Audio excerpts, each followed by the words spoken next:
Nurture and support begins in 3, 2, 1. Hi, everybody, and welcome back to Nurture and Support, sharing all the awesome since 2013. I'm Kelly Toole at KELLYTHUL on Twitter, and with me, as always, advancing the Amazon Prime Directive is Mel. Hey everybody, I'm Mel at Karmic9 on Twitter, and I come to you today with possibly a lot of background noise of kittens. So I'm going to apologize in advance. The kittens, don't mind me very well. So yeah, we're a user-driven show. You know, it's our customers that we care about, and I think we had been hearing they wanted more cat background noise, so we've got that ready to go, and then we also know loud and clear people go. Shorter's better. The less of you we have to listen to, the more we like it. So we may do a nice quick episode today. We shall see. But looks like I start things off today, and I'm going to recommend. It's still eating at me that Mel's got the oldest recommendation, but I'm yet another show goes by where I don't address it, and I won't address it this week. But it is a documentary. It's on Netflix, and it's called An Honest Liar. Is the name of the documentary, and it's the story of the Amazing Randi, James Randi. So James Randi is a pretty interesting character historically. You get the storyline through the process that he, growing up, realized he was a little different than children in some of his interests, and those interests were not going to play well with his parents or family or whatever, so he kind of didn't really reveal any of that, but he said he had, and this is unbelievable to me, he said he had 2 conversations with his father his entire childhood, where his father pulled him aside and talked to him. And so, interesting family dynamic. However, around 16 or 18, he had seen, I believe it's Henry Blackstone, the magician, and he was just amazed by it and said, "This is what I want to do." So he took off and joined the circus at, I think, 16. Left home at that point in time, and initially played a mentalist and a psychic.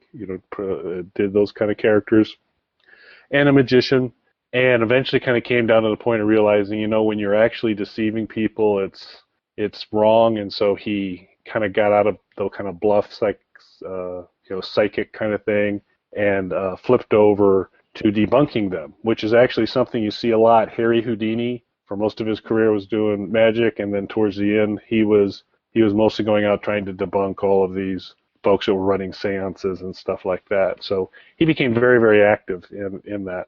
And so this documentary basically just covers his life story, and it was actually really interesting. As you would expect from any recommendation from me, there's an Alice Cooper connection.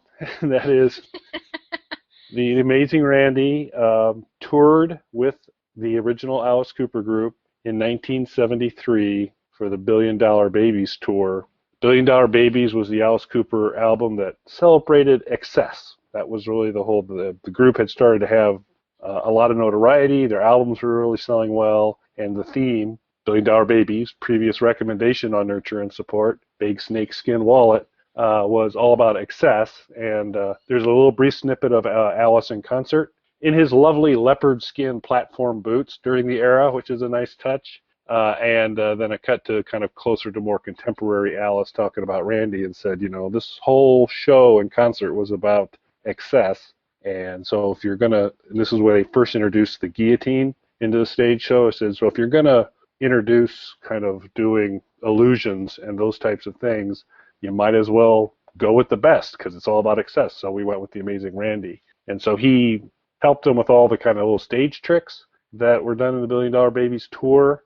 In addition, he played the evil dentist in Unfinished Suite, Alice's big battle with the giant dancing tooth, and the dentist that comes out and with a huge dental drill. And the video that they shot for Unfinished Suite with Alice also features the Amazing Randi as the dentist there. He did a guest spot on Happy Days. So there you go. So he's and it goes by. So this is all interesting in the cover, and he did not like Uri Geller at all, and there was a lot of Uri Geller's in this a lot in terms of a little bit of the back and forth between the two. So it's very interesting to see kind of what he does and the lengths that he would go to prove things wrong.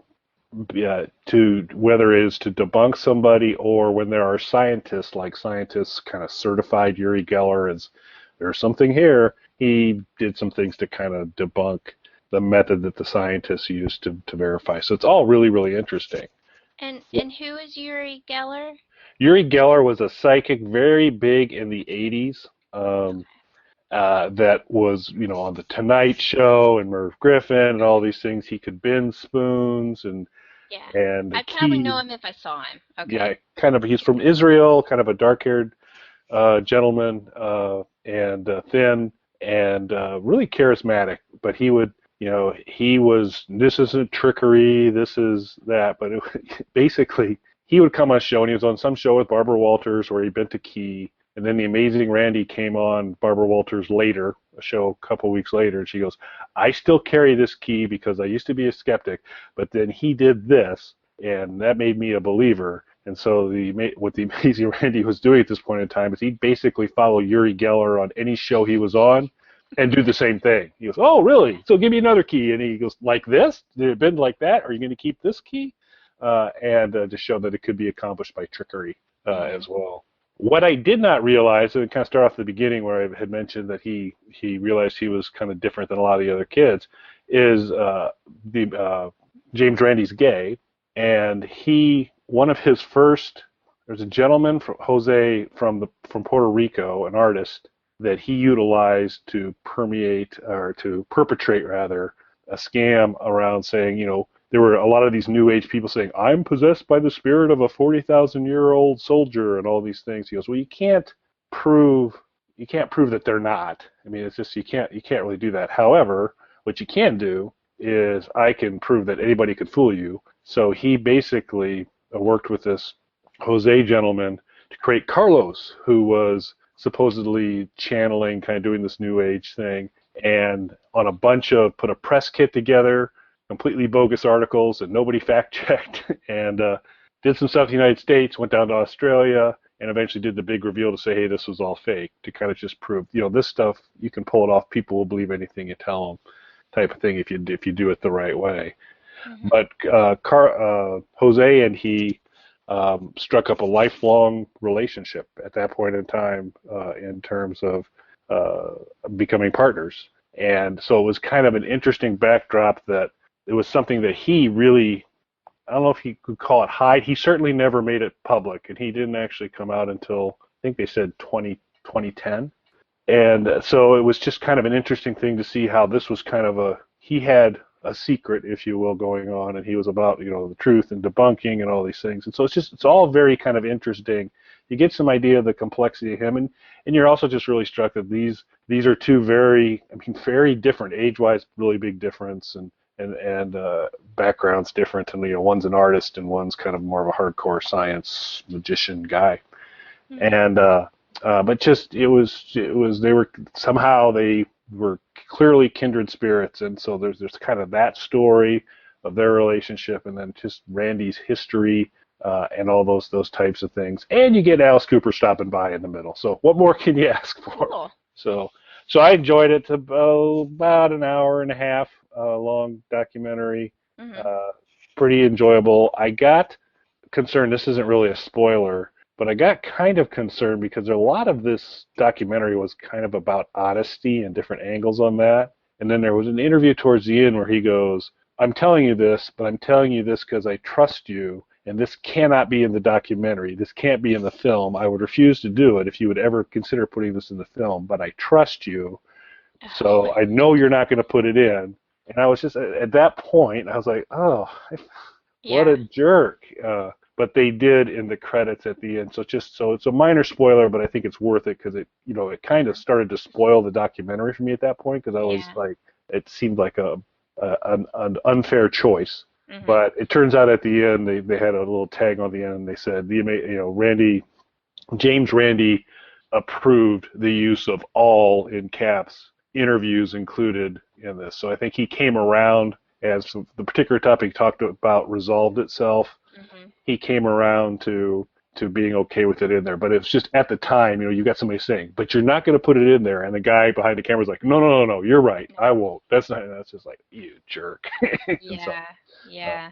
But apparently James Randi had a change of heart, and it was okay to include that. And I'm glad he did, because it gave a couple other pieces of information. So it's kind of fun. He's an interesting character. It's an interesting story. So it's pretty fun to watch, and like I said, you get a little Alice. So anytime you get a little Alice, it's a good thing. And I've looked him up real quick, and I have to say I find it very interesting that he's a magician, and he looks like Gandalf and Dumbledore. He does. He definitely has that going, and through most of this current footage at that time, the current footage, this was 2014 was when this was released. The dude was sporting some massive eyebrows. I mean, massive eyebrows. Very, very wizard, Gandalfian, Dumbledore-ish kind of monster eyebrows. So, but he's a fun character. So it's an interesting story. Lots of different angles to it, and just kind of a little fun one. So that's my recommendation for this week. Cool. Kelly, you make me feel all stupid with all the documentaries you watch. I don't watch many documentaries anymore. I add all the ones that you tell me about to my Netflix queue, though. I haven't logged into Netflix in a while. Yeah. Well, we've had a pretty long pause on our social media recommendations, but I have one coming up for that may just fit the ticket, because if you can't fit in an hour and a half, you can probably spare 4 minutes, right? I can. So just put a pin in that. We'll come back to that. Okay. So I think my recommendation this week is super fun too. I'm breaking a small promise I said about no more games. This one's an app. It's an app, but it's also a game. Any of you with one of those soulless iOS devices, as Kelly likes to call them, probably have seen this on the iTunes store recently. I'm sorry, the kittens are getting a little rambunctious. It's actually at the top of the charts of the free list right now. So it's free. Shocking for me. Shocking. I don't normally recommend a lot of free things. So are you ready? What section in the App Store would I find this free? It's in the games. In the game section. Okay. Yes, it's a game. It's a game. It's Fallout Shelter by Bethesda. It is a free game. It's amazing, and it's a fun game, and it's free, and there's nothing in the game that tries to get you to spend money on it. Now, there are things you can buy with real money, but so far I have not found it necessary to have to buy something with the game to be able to play it. So that's really cool. That being said, I will admit that I have gone and bought one of the little packs, because I like to support things that I get for free. It's fun. But anyway, so Fallout Shelter, if you're not familiar with the games, the PC games that this is based on, which I shouldn't say PC because they're also available on console, are the Fallout games that Bethesda made several years ago, which there's a Fallout 4 coming out soon. Yay! But it's post-apocalyptic. Essentially, you're in a vault, which is kind of like an ark in the ground, like all of us think of as a sort of like a nuclear silo type thing. It's a vault in the ground. And to play the game, you are given the title of Overseer, and you are building the rooms in your vault and attracting new dwellers, that's what your people are called, from the wasteland. And then you can also send dwellers out to scavenge in the wasteland. Now, you, I think, would like this game, Kelly, because it is very much like Tiny Death Star. It's got the same type, basically the same type of gameplay.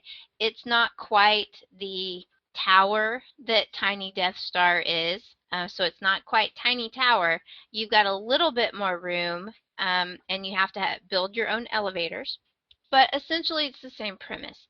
You've got to build living quarters for your people. You've got to build places for them to get food. You start out building a diner. You've got a power generator, a water treatment facility, things like that. And as you advance through getting more dwellers into your vault, is how you unlock new rooms. It's based on your dweller count. Now, after you first start the game, you'll find that you get a few dwellers directly from the wasteland when you first start, and then they kind of dry up, and you're like, oh, how am I supposed to get new people and to unlock these new rooms? Well, you can breed your little dwellers together. Ah, there you go. So, how you do this is you put a little boy dweller and a little girl dweller in the living quarters. Who love each other very much. Yes, yes. And they chit chat for a little while, and then you're on to something when they start dancing. When you Okay. watch them, they start dancing, and they're getting close. They're getting close to sealing the deal. And when they're going to do that, then they go into the bedroom, and you get little green smiley faces that cloud up over them. And then when she comes out of the room, no matter what outfit you've had her in, she is now in a baggy yellow maternity top with a big swollen belly.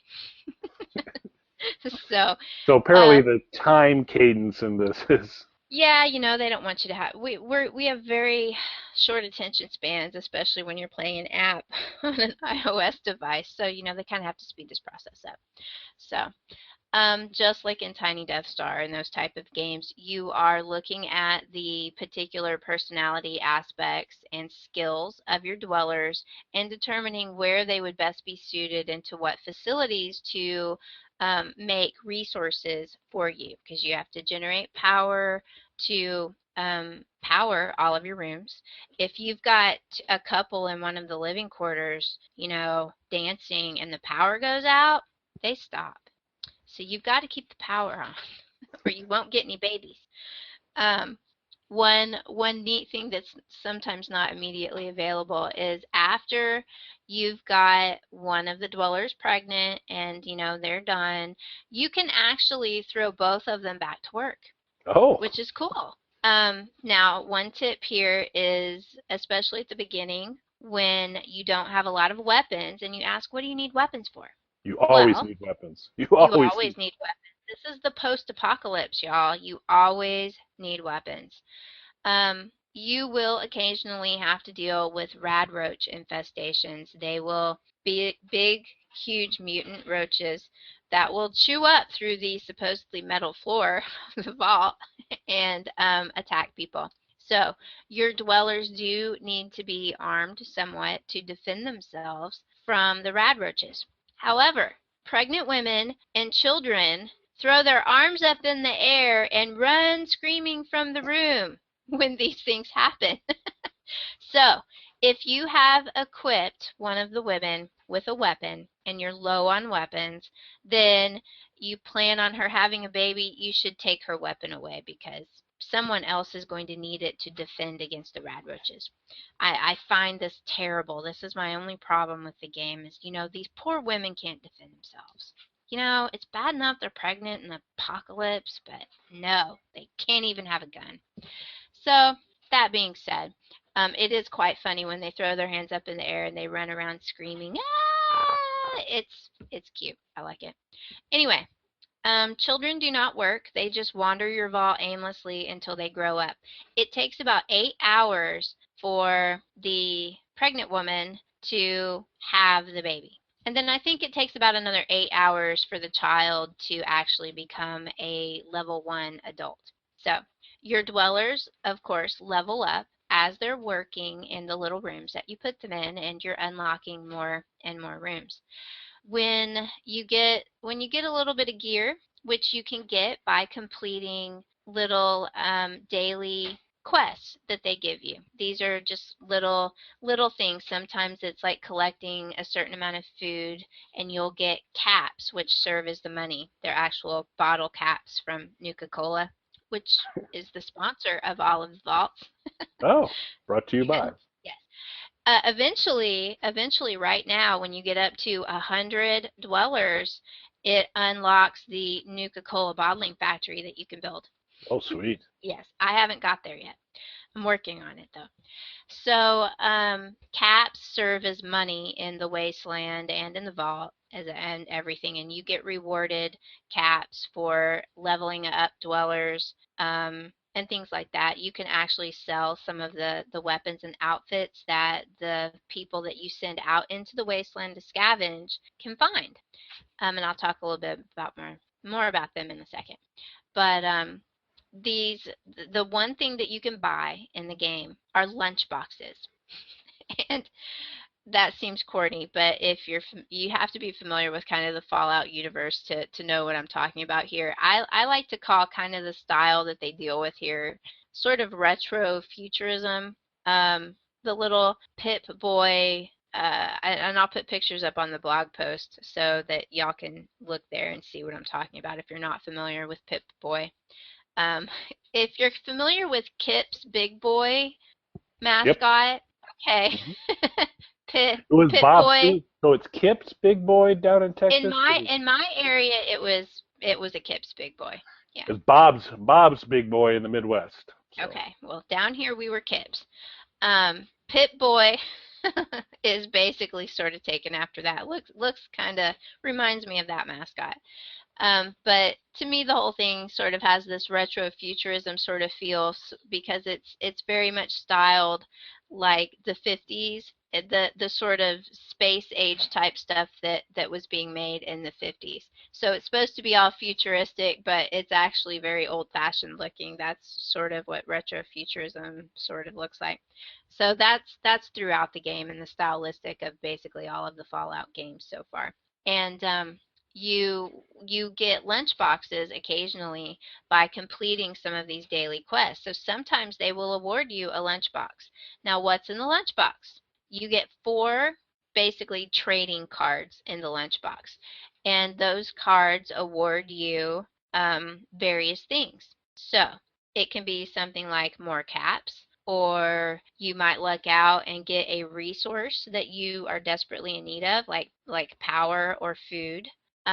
Occasionally, you will even get special dwellers from the previous type Fallout games.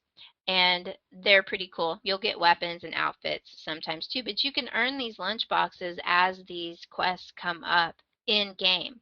But if you want to throw some money at them through the App Store, you can buy a pack with so many lunch boxes in it.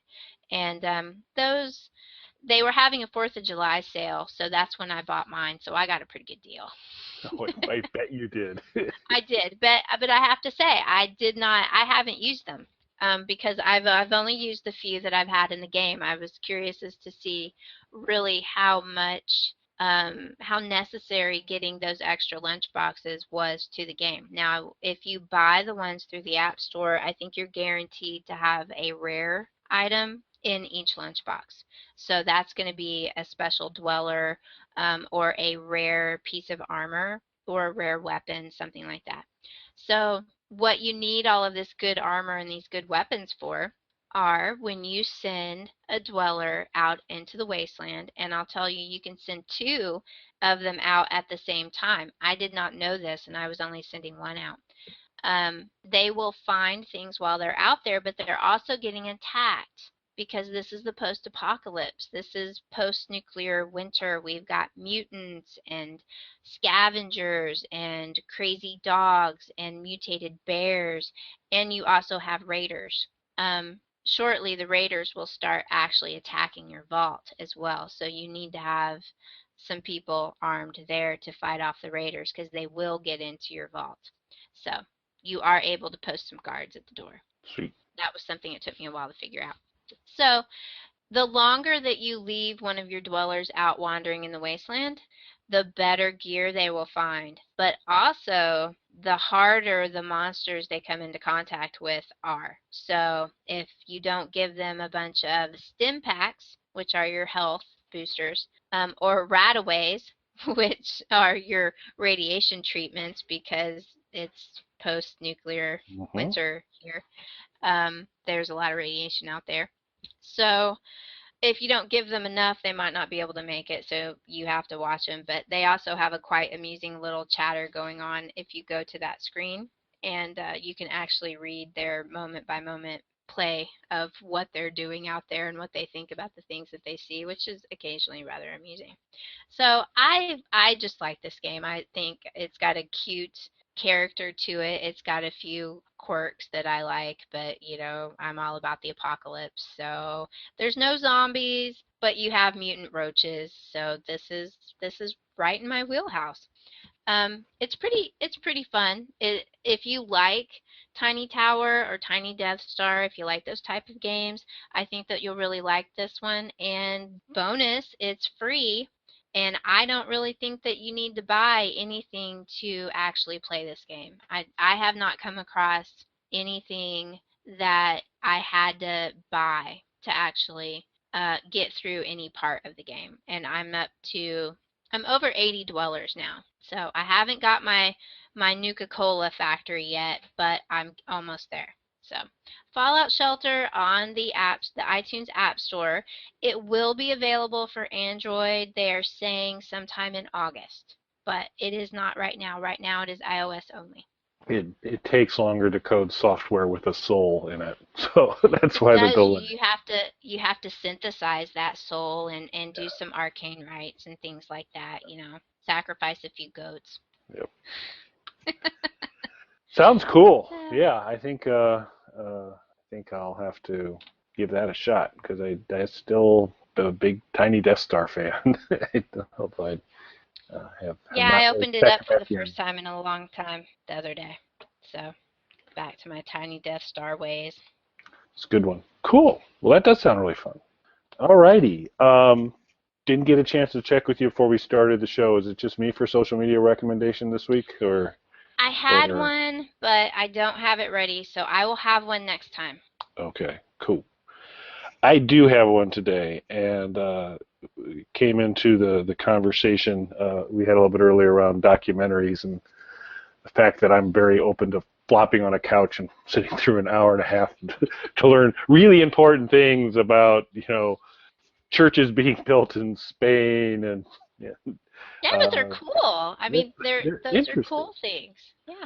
So you can get all the coolness in a much more compressed way by my social media recommendation for this week, which is a YouTube channel that has upwards. It's just about to hit 2 million subscribers, so it's a popular YouTube channel, and it's CGP Grey, Grey, CPG Grey, and he's just an explainer. He just explains stuff, and usually less than 4 minutes.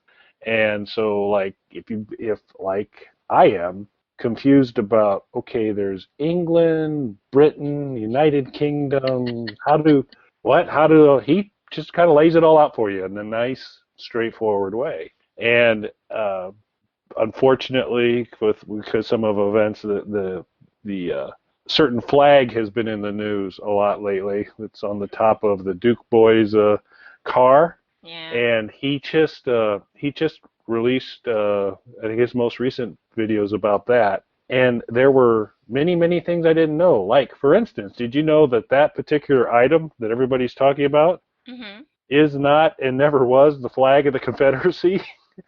I didn't know that. No. It goes back, and he really quick explains. It started out initially there was a place called the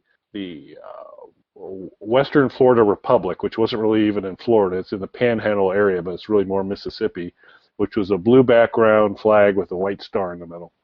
And that was the original flag that began to be adopted. And then as the Confederacy started to grow, they went to something, because the one that we were used to seeing, like on the Duke Boys car, a lot of people call the stars and bars. Well, there's no bars on that. It's a star and a cross, because there was a stars and bars, which was a red, white, and red, those 3 broad stripes, and this blue background with the 1 star, which looks like kind of a 8-bit version of the American flag.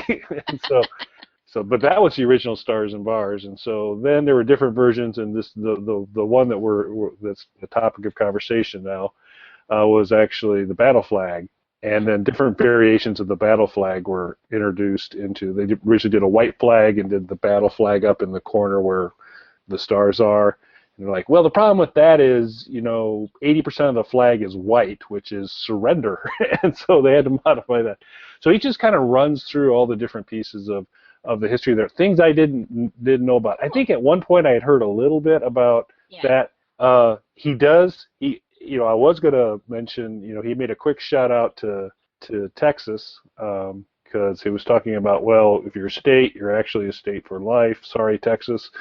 But then he has a whole nother one dedicated to can Texas secede or not, and so it covers a lot of the Republic of Texas stuff and all that. But it's done very factually. It's there's illustrations, so it's kind of an animated type of thing. It's not real hokey animation. It's simplistic animation, but it kind of illustrates the story. He talks at a pretty good clip, but it's easy to understand, and it's just delivered in a really, really great way. And nearly 2 million other people think so. But I'd recommend it because you can learn some stuff. Like I learned a whole bunch about the Confederate flag in 4 minutes that I had no clue about. So cool. Huh. I'm gonna have to check that out.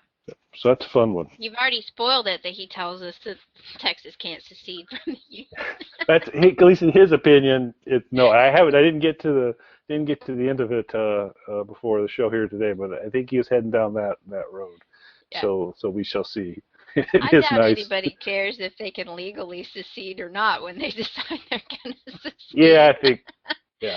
I don't care what your Constitution says. Yeah, no, we would never secede, no matter how much we say so. There are sane people in Texas, y'all. I just want to let you know. There are sane people in Texas. Don't believe the crazy politicians that are on the news. Not all of us are crazy. I know quite a few of us that aren't. I know a few that are, but quite a few of us aren't crazy. So, I promise. Yeah, you're not crazy, so that's that you know. That's one. That's one. Yeah, at least on the show. So we got that. Shortly here, there we have Matt sitting in his oversized yellow maternity blouse, and he's going to be telling you how you can connect to us through YouTube. Which I'd like to point out, if you go to it's on my YouTube channel, there's a Nurture and Support playlist, which we may want to start putting a link into on the blog post. But it is now, I'm proud to say, up to date. It has up till the last release, episode of Nurture and Support's out there, so you can get to all of the Nurture and Supports on YouTube if that's one of the ways you like to consume the information. And now that I'm kind of caught up on the backlog, and we're trying to do a pretty good job, we release on Fridays, and then what I'll try and do that Friday over the weekend is get it up on YouTube as well. So fairly quickly, whether it's on iTunes or through our blog or Stitcher, however you do it, you'll be able to do it. But Matt will fill you in with all that information in a moment. So I'd like to thank everybody for listening again this week. Thanks, everybody. See ya. You can contact us on our website, nurtureandsupport.net, or email us at nurtandsupp@gmail.com. That's NURTANDSUPP@gmail.com, or tweet us at nurtandsupp on Twitter. You can also catch Nurture and Support on YouTube. Just search Nurture and Support or Kelly Toole. Nurturing and supporting.